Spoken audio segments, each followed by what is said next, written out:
Bonjour à tous, je vais vous faire suivre une vidéo qui est une parfaite illustration du danger du kamitisme, danger sur lequel je vous alerte régulièrement dans les vidéos que je fais. Le kamitisme est un danger pour les afro-descendants qui l'attirent comme du miel. Pourquoi? Parce que il redonne une valeur à l'homme noir en mettant en avant les découvertes scientifiques que les Égyptiens ont pu faire, mais tout en leur cachant la face obscure du kamitisme, la spiritualité dévoyée des Égyptiens et le piège que constitue la pratique de cette spiritualité. En quoi nous, Bantous, Kémites avec un E, sommes particulièrement concernés? C'est parce que les Kamites font un amalgame entre les Kamites et les Kémites pour essayer de prendre dans leur piège un maximum de jeunes afro-descendants, y compris des élus, qui sont les Bantous d'Afrique et dont le nom est Kémite avec un E. J'ai eu l'occasion de le dire dans mes précédentes vidéos, les Kémites, et non pas les Sémites, parce que le mot Sémite est une dégradation de la puissance symbolique du nom du fondateur de notre lignée, Kem, qui ne se confond pas avec le fondateur de la lignée des Kamites, Kam, et qui ne se confond pas non plus avec le fondateur de la lignée des Khoisan, Khoi, faussement nommé Japhet dans la Bible. Nous, les Bantous d'Afrique, avons été extraits de l'Égypte dans le cadre du premier exode et dans l'alliance que Tata Nzambe avait conclue avec nos pères dans le désert, il nous avait fait l'interdiction formelle de continuer à adorer les dieux d'Égypte. Je vous laisse écouter les mésaventures de ce jeune Bantou qui est tombé dans ce piège.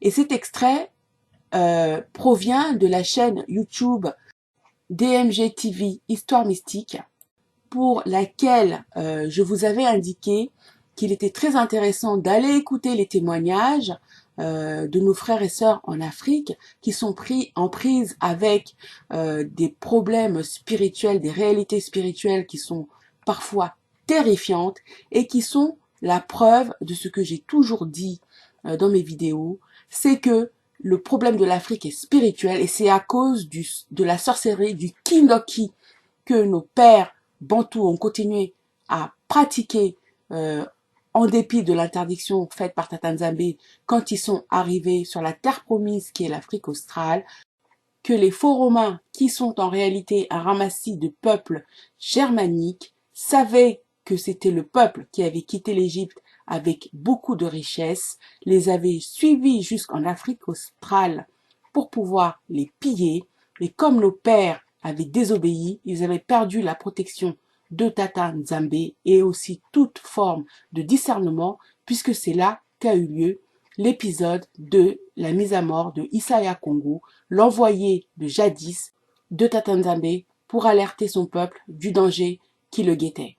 Les prophéties se sont donc appliquées à nos pères entêtés et aveuglés par les démons d'Égypte qu'ils servaient, à savoir la destruction et la désertification de Yélé Salama, la dispersion des Bantous qui sont remontés vers l'Afrique centrale, et là-bas sur les ports de l'Afrique centrale où vous avez espéré trouver refuge, ils ont été pris par la prophétie et ont été déportés par bateau pour être réduits en esclavage. Et ceux qui ont échappé à la déportation et qui sont donc les dispersés, ils n'ont pas été exempts des conséquences des fautes de nos pères, puisque sur les terres de la dispersion que nous occupons, précisément l'Afrique centrale et tout particulièrement le Congo avec un petit c, nous subissons toutes sortes d'exactions depuis la colonisation jusqu'à nos jours, et nos frères qui sont restés en Afrique australe, ils ont subi l'apartheid. C'est pourquoi, comme il n'y a rien de nouveau sous le soleil et que les mêmes causes produisent toujours les mêmes effets, les Bantous qui pratiquent la spiritualité des Kamites sont à double titre en danger. Pourquoi? Premièrement, parce qu'ils n'ont plus la protection de Tata Nzambe, puisqu'ils ont enfreint la loi que Tata Nzambe avait donnée à nos pères en sortant d'Égypte, interdiction totale de pratiquer la spiritualité des Égyptiens. Et deuxièmement, parce qu'ils sont en prise avec les divinités qui sont les ennemis jurés de Tata Nzambe, et donc aussi de son peuple. Avant de vous laisser écouter cette vidéo, je précise que si le kamitisme est un danger, je ne suis pas certaine que les pratiques ancestrales de nos pères, les Bantous eux-mêmes, soient meilleures. Vous entendrez dans la vidéo que ce jeune homme, ce malheureux jeune homme, a pu trouver une quelque forme de libération par l'intermédiation de sa lignée familiale. Mais bon, je suis pas certaine. Enfin, en tout cas, c'est pas pour vous encourager à aller du côté du bokoko, comme nous on dit en lingala, c'est-à-dire les pratiques spirituelles, voire sorcellaires de nos pères. Je termine en apportant une précision, à mon avis, qui est très importante. La spiritualité des Bantous n'est pas le christianisme. Elle n'est pas non plus le judaïsme. Elle n'est pas l'islam. Elle est le mosaïsme. C'est-à-dire les lois mosaïques qui forment ce qu'on appelle aujourd'hui l'Ancien Testament et qui sont l'ensemble des lois morales, spirituelles, religieuses, sociales, économiques et judiciaires que Tata Nzambe avait données à nos pères à la sortie d'Égypte. Partagez la vidéo des mésaventures de ce jeune Bantou qui partit en Europe pour étudier, s'est perdu dans le panafricanisme, qui est aussi une autoroute pour le kamitisme et en fait sa vie a été bousillée. Donc il n'est pas mort, mais beaucoup de nos frères sont morts à cause de ces pratiques. Et à titre personnel, quand j'étais étudiante en droit, j'avais entendu dire que beaucoup de jeunes Africains mouraient de manière brutale et très incompréhensible. Alors partagez cette vidéo parce que ça peut sauver des vies, les vies précieuses des élus bantous. Merci. Merci beaucoup pour l'histoire. Maintenant, on va passer à la quatrième histoire. Bonsoir DMJ, bonsoir la grande famille de DMJ TV. J'espère que vous allez très bien. Je reviens avec une histoire plutôt très sérieuse, vraiment très sérieuse, qui s'est passée dans la vie d'un jeune garçon, d'un jeune monsieur, disons ça comme ça, qui dans son élan de panafricanisme, de recherche de recherche de la source. Il a voulu retourner à la source sous les langues kémites. Je n'ai rien contre les kémites. Je raconte juste une histoire qui est en train de se passer. Donc vraiment que les gens soient attentifs et cherchent vraiment à comprendre la leçon de morale et non à juger les antagonistes. Pardon. L'histoire se passe en France et au Cameroun. C'est un jeune garçon, un jeune homme qui va à l'étranger, dont la famille n'est même pas nantie proprement dit, mais on s'est battu. Quand il a fini avec ses études secondaires, il a fini avec sa licence, il a eu la chance d'aller continuer en France. C'est donc comme ça que quand il arrive, il y a une nouvelle atmosphère, de nouvelles personnes et tout. Et c'était quelqu'un d'assez ouvert, d'assez agité, d'assez fougueux. Il se pourrait qu'il soit arrivé là-bas, comme sur les réseaux sociaux, TikTok, il y a des élans de panafricanistes qui décortiquent ce que les Français, généralement, parlant de ceux de l'Afrique francophone, ce que les Français ont eu à faire en Afrique, comment est-ce que l'Africain ne doit pas se laisser faire et tout. En tout cas, nous connaissons tous les thèmes qui sont abordés généralement sur certains lives. Donc du coup, il était très actif sur des lives qui parlaient de panafricanistes et autres. Et ce qui se passe, c'est que un jour, pendant qu'il était en train d'écouter ces lives-là, le thème qui avait été abordé, c'était le retour aux sources. C'est donc comme ça qu'il écoute. C'était un live avec des kémites qui partageaient en fait que Jésus c'est un égrégore, que la religion qui nous a été imposée était une religion morte, que on nous a tapé, on a tapé nos parents, on a versé le sang de nos parents pour pouvoir nous imposer ces religions et le tratra et le blabla qui passe souvent généralement avec. Mais comme on dit, il y a des esprits qui sont forts, qui vont rester déterminés, carrés sur leur foi et leurs croyances. Mais la sienne n'a pas été forte, aussi forte que ça. Il a commencé à se pencher sur sur les arguments kémiques. C'est comme ça qu'il a commencé à vouloir rechercher la source. L'école même qu'il allait faire, c'était déjà devenu comme une association pour lui. Donc, c'est-à-dire les notes même commençaient à baisser et tout. Mais il était vraiment à fond dans l'idée de pouvoir se reconnecter à la source spirituelle. Donc, c'est-à-dire, il s'intéressait beaucoup maintenant à la spiritualité. Ah, voilà maintenant que dans les différents débats, c'est comme ça qu'il commence à multiplier dans ses quêtes vers la spiritualité, vers le kémitisme et autres. Voilà maintenant que il est allé, il a écouté, il a essayé d'entrer en contact avec certains kémites sur la toile. C'est donc comme ça qu'on a certains leur ont proposé de l'initier parce que pour le kémite, l'initiation c'est la base pour pouvoir connaître les secrets. Quand on dit en spiritualité, il est important de se faire initier aux cultures, valeurs traditionnelles, ancestrales et blablabla. Voilà donc il a donc décidé de se faire initier. Et celui qui devait l'initier, c'était un natif du Congo-Kinshasa.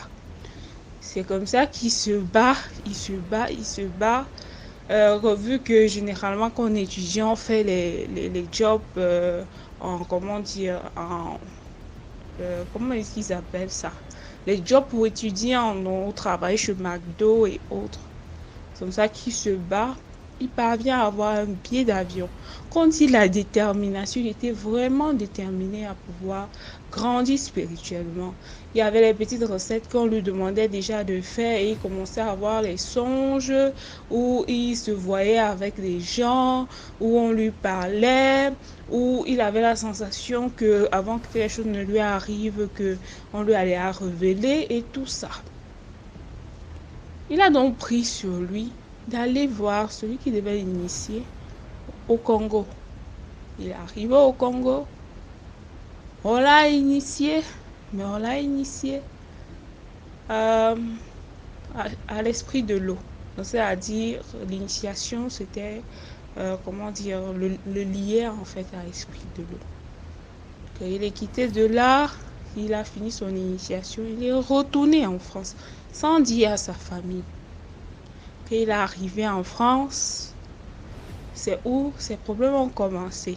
Il a commencé à voir les gens chez lui. Vu qu'il habitait, il avait pu prendre une petite chambre personnelle et commencer à sentir la présence, à voir les gens chez lui, à ressentir les présences. Il dormait, il se réveillait, il voyait de l'eau au sol. Il a commencé à se poser des questions. Et c'est comme ça que quand il dormait, il se réveillait, le lit était mouillé. C'est comme si on lui avait versé de l'eau. Comme si on lui avait versé de l'eau sur le lit. Il commençait à avoir, les crises. Il commençait à avoir les crises. Et on l'a interné en France. Quand on l'interne en France, les crises continuent. Il parle aux gens, on dit qu'il parlait aux gens, il disait qu'il voyait les gens, qu'il sortait avec les gens. Il ne pouvait pas rester sans eau. Il était toujours en train de réclamer l'eau, qu'il avait soif. Des choses comme ça. Voilà donc, après quelque temps, ça a baissé. On a jugé que non, ça va, c'était juste des crises psychotiques et autres. On l'a relaxé. Donc, par la grâce de Dieu, il a continué à faire. Il a fini avec son école. Dès qu'il a eu le diplôme, c'est où il a commencé à se sentir persécuté. Donc, il dit qu'il se couchait, il ressentait comment on le tapait. Donc, on le tape dans le rêve. Donc, il se voit dans la forêt, il voit comment est-ce qu'on le tape. On le tape copieusement. Il se lève, il est fatigué, il est cassé. Il est fatigué, il est cassé. Il ne comprenait pas ce qui se passait. Et depuis qu'il avait eu son papier, son diplôme, on le tapait comme ça chaque nuit. Peu importe ce qu'il faisait, tout ce qu'on lui a montré au courant de l'initiation et tout, ça ne passait pas. On le tapait chaque nuit. C'est comme ça donc qu'il est rentré. Quand il prend dans le vol, il arrive à Simalène. Prend la route pour l'Est, son village natal. Il prend la route pour l'Est. Une fois qu'il est sorti du bus, il a posé son pied sur le sol. Il a commencé à être fou. Il a commencé à courir partout. Les gens se posaient la question et tout. C'est un de ses cousins éloignés qui, un de ces quatre, le trouve, le voit et se pose la question de savoir s'il ne connaît pas la personne. Et effectivement, c'est où il se rappelle, ah, ça c'est mon cousin qui était en France comme ça. Comment est-ce qu'il a fait pour pouvoir être fou ici? C'est comme ça qu'il appelle donc ses frères, il appelle la famille. On vient le chercher. Quand on vient le chercher, on le ramène au village. C'était pas facile, hein? On le ramène au village. Il y avait toujours l'eau qui coulait sur lui. Il y avait toujours d'eau. Il suait toujours en abondance. Comme à l'Est Cameroun, eux-mêmes ne sont pas des enfants de cœur. Parce qu'en ce qui concerne la spiritualité, à l'Est Cameroun, c'est la forêt. Ce sont les esprits des forêts. Donc, quand ça s'est passé, on l'a amené au fin fond. Ils sont allés voir les initiés au fin fond de la forêt. C'est comme ça qu'ils sont arrivés. On l'avait attaché. Quand ils sont arrivés, les initiés ont demandé qu'on le détache. Ils ont fait un grand feu où tous les malades, les personnes qui venaient pour les problèmes spirituels avec les différentes familles se plaçaient autour du feu. Ils ont commencé à danser les danses initiatiques et tout. Quand ils ont commencé à danser les danses initiatiques, lui, l'eau coulait de lui. L'eau coulait de lui. Et il y avait une voix qui disait, tu m'amènes ici pourquoi? Tu m'as amené ici pourquoi? L'eau coulait de lui. C'est comme ça donc on l'a pris, on l'a amené dans la forêt. Les initiés l'ont amené dans la forêt. Il a passé là-bas 7 jours et 7 nuits. Quand il ressort de la forêt, c'est où il fait comprendre donc que, parce qu'il était devenu lucide, c'est où il fait comprendre donc que voilà ce qui s'est passé. L'histoire que je viens de vous raconter en amont. Il est arrivé, il était intéressé et ça a chuté au niveau des kémites. Il allait jusqu'à se faire initier. C'était au bord du fleuve Congo et autres. Et il est rentré, il se sentait bien, mais après il a commencé à avoir ses crises et tout. Il a raconté tout. C'est où les initiés ont commencé à le gronder. La famille était révoltée parce que les initiés le grondaient en lui disant il allait prendre un esprit de l'eau. Pourtant, son égrégore familial était relié à la forêt. Et lui-même était destiné à être initié à son tour parce que sa famille n'était pas aussi une famille aussi doucement que ça. C'est donc la confrontation entre les deux esprits qui donnait en fait les crises psychotiques, la folie qu'il ressentait et tout. Parce que c'était le combat entre les deux égrégores, dans les deux esprits qui étaient en train de se combattre pour pouvoir avoir le dessus. Mais comme il était natif et dans son sang, il y avait l'esprit de la forêt était bien ancré dans ses gènes depuis des générations. C'était son esprit, comment dire, de tutelle. C'est pour ça que Ça l'a calmé et ça a tout fait pour pouvoir le ramener sur la terre de ses ancêtres pour qu'il soit délivré. Et on dit que pendant sa délivrance, on a dû le mettre au milieu du feu. Il criait, il disait des mots qui n'étaient pas cohérents au milieu du grand feu, mais il ne se brûlait pas la peau.